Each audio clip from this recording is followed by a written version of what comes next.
All right, this is my second take. Let's go. I did watch G4TV, G4 Tech TV back in the day. In fact, when my family and I, Retro and myself, were in a different state, like South Carolina, we went to see our sister and brother-in-law and the kids in a different state, different time zone, 1 hour difference. So it was like summer 2004. That's when we were introduced to G4, and that's when I introduced our nephew niece to G4 Tech TV, even though they were very, very, very, very, very young back then. So, yeah. And there were shows I remember watching, but I can't remember exactly what it looked like now because, like I said, it's been 22 years. So, for example, like Pulse, which is a weekly news program that provided headlines and information about video games companies and the people behind them. In fact, I do remember watching it here on YouTube. I'm going to try to find a video or two, and I'll put the link in the description to give you all an idea what it is about. I liked it. I enjoyed it, but I can't put it on my all-time favorite list, due to the fact that I didn't watch it enough. Same goes for Players, which is a weekly program that profile rich, famous, unique, and interesting personalities in the gaming world, kind of like MTV Cribs type of, show. And also ask people, how, do you play video games? If you do, how much? And what was the relationship with that hobby? All that good stuff. I don't remember watching Nerd Nation, Event This, High Score, Game Sauce, Game On. I think it was Starcade. I think that's on different channels. When I remember it was back in the late 1970s to early mid 1980s, I believe. You have iDrops, Fresh Gear, G4 Tech TV specials, which are occasional special programs featuring unique and exceptional content from G4 Tech TV, ranging from buyer's guides to coverage of distinct gaming events like E3, gaming awards, and all that good stuff. So, you have Screensavers, which it was around from, it aired on ZDTV, rebranded as Tech TV from 1998 to 2005. A program provided viewers a practical tech tips, news updates, gadget reviews, and interactive segments like call-ins and monitoring demonstrations. I do remember that. I watched that on television back in the day, and I do remember watching it on here on YouTube. I will try to find an episode or two. Same goes for Call for Help. And I think it had, I don't know if it was a segment or its own TV show. It was around for a long time before the run in. I think it was around mid to late 2010s, I believe. So you have, I did talk about Pulse. I did talk about Sweat. No, I didn't. A weekly program that highlighted sports video games, profile the athletes, designers, producers involved, and provide behind-the-scenes insights, gameplay tips, competitive comparisons between game formats. Like I said, it's all about sports video games genre. So, and there is one other show. Where is it? Where is it? Yeah, I did talk about Blister, but I only said the name, but it was a weekly program that provided in-depth coverage of various titles from the action genre, including shooters, driving games, platformers, action adventure, and horror games. I do remember watching that. It's pretty good. So, was it Attack of the Show? Yeah, that's the one. Went from Screensavers rebranded into Attack of the Show. In fact, it's an American live television show program that aired on G4. It featured segments on pop culture, video games, and movies, comic books, and all this other stuff. You name it, you got it. It aired from 2005 to 2013 in weeknights on G4, G4 Canada, Fuel TV, How the Channel, and Max.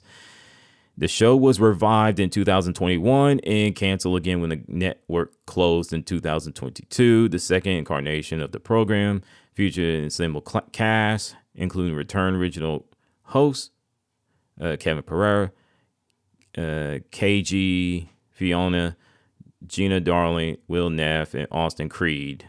So, and then you, of course, you have the memorable cast of the original Attack of the Show, like Olivia Munn, Layla Cayley, Allison A. she was my favorite, Kristen Adams, Candace Bailey, Sarah Jean Underwood, Chris Gore, Anna David, Blair Herter, Chris Hardwick. You know, it had 2,042 episodes. So, like I said, the article links will be in the description. The reason why I don't put it in my all-time favorite list for me is because it goes a little something like this. It felt like it was, and I said the very same thing in G4TV Rant Part 2. I have a playlist of it, so be on the lookout for that.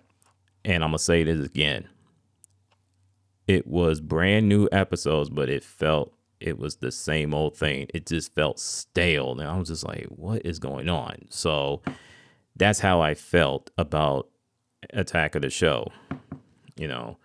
And this was at the time when Neil Tiles was the president years ago. So, I mean, you have memorable moments, memorable segments. My little brother Retro's favorite was Epic Fail. I mean, it get him going. I'm telling you, he'd be falling out of the chair, falling out of the sofa, laughing. I'm just looking at him like, okay, he's having too much fun.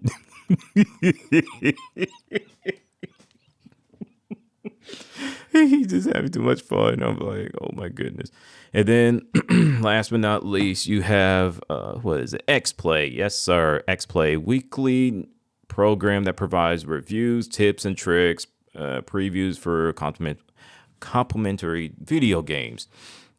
And it's been around for a long time as well. It was launched on GameSpot TV, on ZD TV, later branded as Tech TV, which I did not know. It premiered on Independence Day 1998, which is July 4th. Yeah, different hosts, Adam Sessler, Lauren Field, and John Farrell. And they had extended play from 2001 to 2003, and of course X-Play.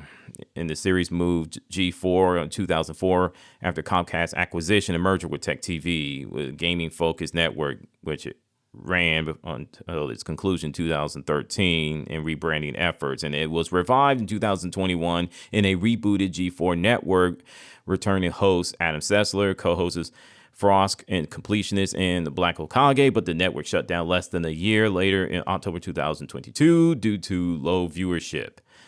We all know the real reason, so we don't need to get into that, don't we? 1,378 plus episodes, and you have Morgan Webb.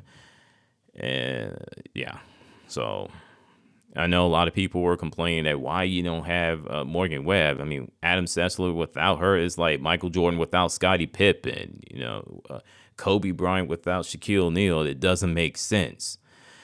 You know, I like X-Play during the early years, which is the Charles Hirschhorn era. But once Neil Tiles took over, you saw the less fun but ultra serious business, and it just rubbed people the wrong way and all this other stuff. And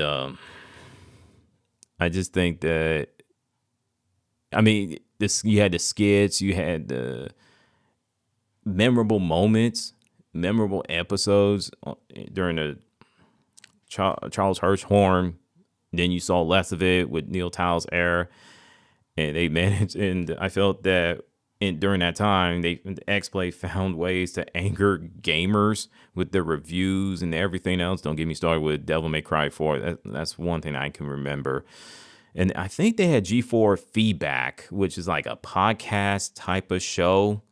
So I'm going to try to find that on YouTube. If I can find it, I'll put the video link in the description. So the reason why I didn't put it in my all-time favorite, which is X-Play, because of, Neil Tiles. You know what I'm saying? If it was, just Charles Hirschhorn the whole time, it was classic. It was phenomenal. But because you go from one leadership to another new leadership, it's just like, nah, that ain't it, Chief. And I ramble on long enough. Throwing y'all a salute. I'm out. What's your thoughts on my honorable mentions? And get ready for part 3 later this week. Talk to you later.